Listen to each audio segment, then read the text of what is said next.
Hi friends, எல்லாருக்கும் வணக்கம். November மாத நடப்பு நிகழ்வு தான் பார்க்குறோம். ஸோ அந்த வரிசையில் 18ஆம் தேதிக்குள்ளே நடப்பு நிகழ்வுகள் பார்ப்போம். ஃபஸ்ட்டு என்னென்னு பார்த்தீங்கன்னா, நைஜீரியா நாட்டின் 2வது உயரிய விருதான grand commander of the order Niger என்ற விருதினை அதிபர் போலோ அகமது தினுபு பிரதமர் மோடி அவர்களுக்கு வழங்கியிருக்கிறாங்க. சரிங்களா? ஸோ அதாவது நைஜீரியா நாட்டோட 2வது பெரிய விருதை பிரதமர் மோடி அவர்கள் யார் வழங்கியிருக்காரு பார்த்தீங்கன்னா, அந்த நாட்டு அதிபர் போலோ அகமது வழங்கியிருக்கிறாங்க. சரிங்களா?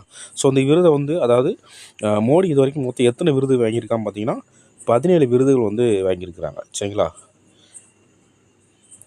அதே மாதிரி பார்த்தீங்கன்னா 1969 வெளிநாட்டை சேர்ந்த பிரிட்டன் ராணி எலிசபெத் மட்டுமே இவ்விருதினை பெற்றிருக்கிறார். சரிங்களா? இந்த விருதை வாங்கின யாருன்னா பிரிட்டன் ராணி எலிசபெத் மட்டும் தான் வாங்கியிருக்கிறாங்க. எப்போனா 1969.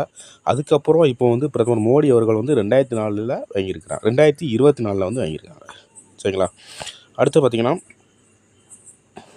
இந்தியாவின் முதல் நீண்ட தொலைவு ஹைப்பர் கோனிக் ஏவுகணை எங்கு பரிசோதனை செய்யப்பட்டதுன்னா ஒரிசாவில் பரிசோதனை செய்யப்பட்டது. சரிங்களா? ரொம்ப முக்கியமானது.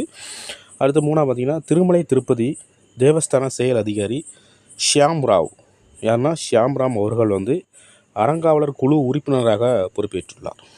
சரிங்களா? அடுத்தது 4வது கொஸ்டின், விருதுநகரில் ஜவுளி பூங்கா தொடங்க நிதி ஒதுக்கப்பட்டுள்ளது அப்படின்னு யார் சொல்லியிருக்காங்கன்னா ஜவுளித்துறை அமைச்சர் ஸ்ரீராஜ் சிங் சொல்லியிருக்கிறாங்க. சரிங்களா? ஆடை வடிவமைப்பை ஊக்குவிக்க விஷன் நெக்ஸ்ட் என்னும் திட்டம் தொடக்கம். சரிங்களா? விஷன் நெக்ஸ்ட் திட்டம் எதற்காக தொடங்கப்பட்டதுன்னா ஆடை வடிவமைப்பை ஊக்குவிப்பதற்காக தொடங்கப்பட்டிருக்கு. சரிங்களா? முக்கியமானதாக இதையும் நோட் பண்ணிக்காங்க.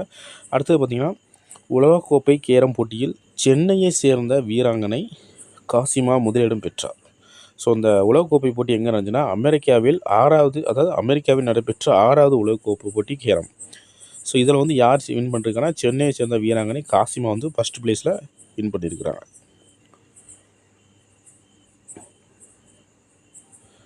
அடுத்தது பார்த்திங்கன்னா, முகமது அலி ஜின்னா எழுதிய பயண நூலோட பெயர் நோபல் ஜர்னி.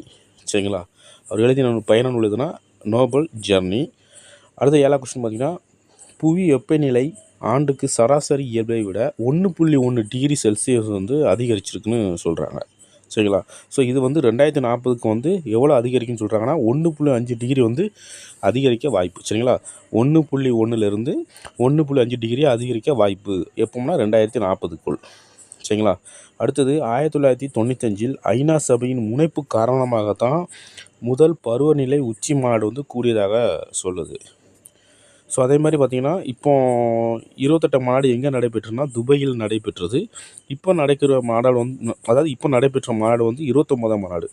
அது எங்கே நடைபெற்றது அப்படின்னு பார்த்திங்கன்னா அஜர்பைஜான் தலைநகரில் பக்குவில் நடைபெற்றது. சரிங்களா? ஸோ மொத்தம் எத்தனை நாடுகள் பங்கேற்றதுன்னு பார்த்திங்கன்னா 200 நாடுகள் பங்கேற்றிருக்காங்க. ஸோ இதில் பார்த்திங்கன்னா, புவி வெப்பமாதலுக்கு முக்கிய காரணம் எது அப்படின்னு பார்த்திங்கன்னா கரியமில வாயு வெளியேறுவது. சரிங்களா? எந்த வாயு வெளியேறுவதனால் புவி வெப்பமாக ஆகுது அப்படின்னு பார்த்திங்கன்னா கரியமில வாயு வெளியேறுவதால் மட்டுமே புவி அதிக அளவு வெப்பமாகின்றது. சரிங்களா?